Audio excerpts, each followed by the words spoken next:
Hey y'all, it's Sierra, and there were two trades that I took last month that made me over $48,000. Now, the reason why I'm singling out those two trades is because those two trades I took using support and resistance. I feel like support and resistance is one of those concepts that people really overcomplicate, and it doesn't need to be that hard. Not to say that trading is not hard or anything, but I feel like we can break it down in a way that makes it more stomachable. Is that a word? Stomachable? Y'all let me know in the comments if that's a word. I know like saying those numbers out loud probably seems super clickbaity, and it's like, oh, you made this in two trades. Granted, again, I always like to preface this by saying I trade with a lot of size. I'm not saying that these two trades, I turned $200 into 40K. That's not what I'm saying. But if you can find a system that's repeatable, I think you can find something that works for you. I feel like most beginners, when it comes to support and resistance, they're looking for every single little touch. Where do we reject here? Where do we reject here? Where does this go? But I find the way that I like to trade support and resistance is I like to look at the bigger picture, and there's two ways you can take a trade. You're either going to trade the breakout or you're going to trade the retest. So let me teach you what to look at on this chart right here, and let's get into the video.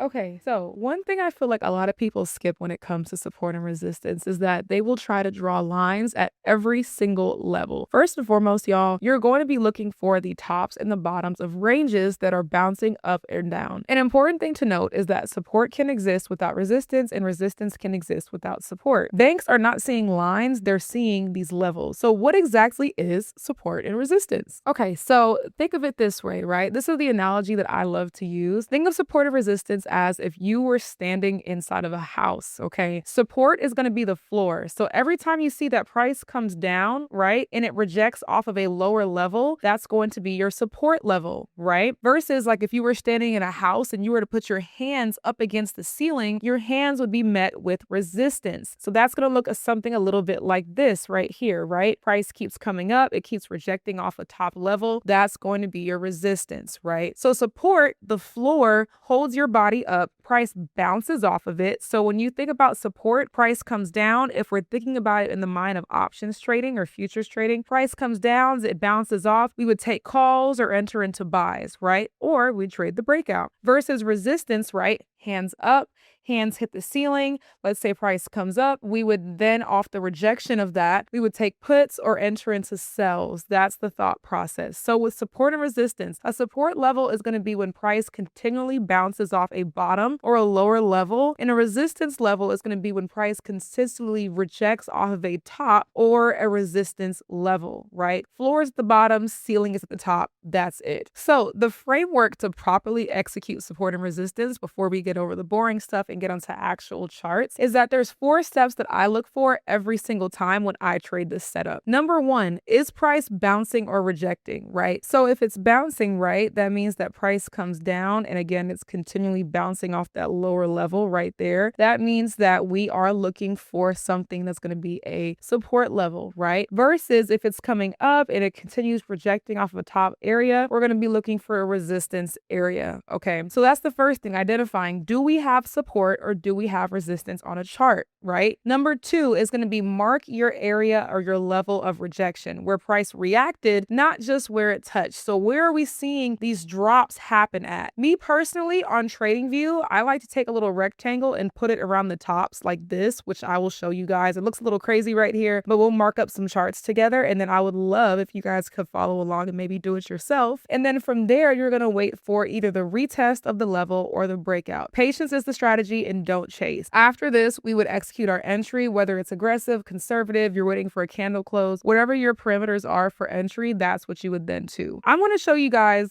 God, I'm so sick thinking about this trade. The reason why I did not take this trade is because that day I had got locked out of my broker for ID verification. I'm kicking myself right now. Like, you can't see it right now. I'm personally kicking myself, but let me show you guys this trade and why it made sense. So a question I actually get very often is people saying, what time frame do you find your support and your resistance levels? So for me personally, I like to find these levels on higher time frames. When I do my top-down analysis in the morning, trading, I'm oftentimes looking for things from the 4 hour to the 1 hour to the 15 on downwards. So on this time frame, I was checking this chart. This is MU on the 1 hour time frame, right? I'm going to replay this for you guys right here. This was the day that I had decided that I wanted to take this trade and my broker wasn't working, but I was like, the reason why I identified this to be a viable trade is because I saw that we had a resistance level up top. The reason why we had a resistance level here is because one thing you'll notice, if I were to take a rectangle, the way I like to draw mine, I'm going to zoom in and just show you guys. The way I like to draw mine is I like to just draw it from like the top of the highest candle to maybe around like the bottom area of the lowest candle in this little attempt range. So like here, what we're noticing is we're seeing an attempt right here, attempt here, attempt here, here. We just are not getting above what it seems to be like this 531, 535-ish area on MU. Okay. So when I noticed this, I knew one of two things. One, I knew if price came back up to this area, we could take a trade off the rejection. Why? The reason we could take a trade off of this rejection is because with support and resistance, it's not just the breakout that you're looking for. Let's say you see that price pushes towards the upside and every single time it keeps pushing on downwards, then it's like, okay, cool. Like we could take that rejection trade. Or if we finally break out, because the more times you see that price rejects off of a level, the stronger the zone happens to be. And so once it finally does break out, usually you can see a pretty decent move. Now you can find support and resistance on the higher time frames and lower time frames. The higher time frames, like the 1 hour, 4 hour time frame, are going to be really great for entering your swing trades that you're holding for longer than 1 day, or if you just want like a good intraday prediction of how the trend will go, then you should be able to do that. You know what? I think I'm gonna do a video for you guys on top-down analysis or different time frame analysis, because that's also very, very important. So right here, I had identified on MU, we had this resistance level because we had continually kept pushing up. MU, if I had entered this on Friday at, let's say at 535, I could have sold it the next Friday for, it was a $200 move, y'all. This was a $200 move. You don't ever see that. Like to this day, I'm sick. To this day, I'm sick. To this day, I'm sick. I was literally hoping for a $20 move. The reason why I was hoping for a $20 move is because MU actually does create little resistance levels quite often. Right over here, we have 2 rejections. You need at least 2 rejections to consider it a valid support and resistance level. Once this price broke here at 571, it had a push up around to 500. That's a good $30 move. Right here, we have another little smaller resistance range right here. Once it finally broke above in this day, it went from as low as 429 up to 467.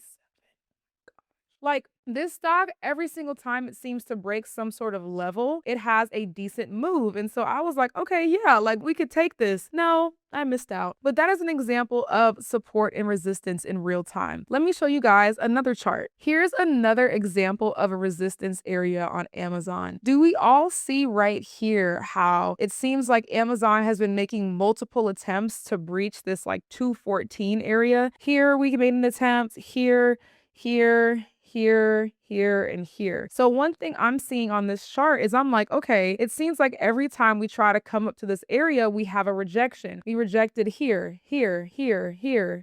So now that I'm seeing that we are approaching the same level again, I'm going to look for an entry either off the rejection from this level or the breakout above this level right here. This is actually a trade that I took myself. And so once we see that Amazon actually pushed up above this level, it came up a pretty good push, if I say so myself. And this is something, again, we found this on the higher time frame. So this ended up pushing up for some days. You could have ended up swinging a trade like this. So here's an example of like some intraday support levels. So right here, again, just to show you guys with support levels, what we're looking for is price to come down and continually reject around like a bottom region, right? So what happened is you would draw, again, that rectangle around that bottom area that is your support. So right over here, what we're seeing on the 1 minute time frames, this is something that you could have traded intraday. One thing that you're seeing right here is that price is continually bouncing off of this range. So we'll notice that price comes down right here, it rejects, comes here, it rejects, here it rejects, here we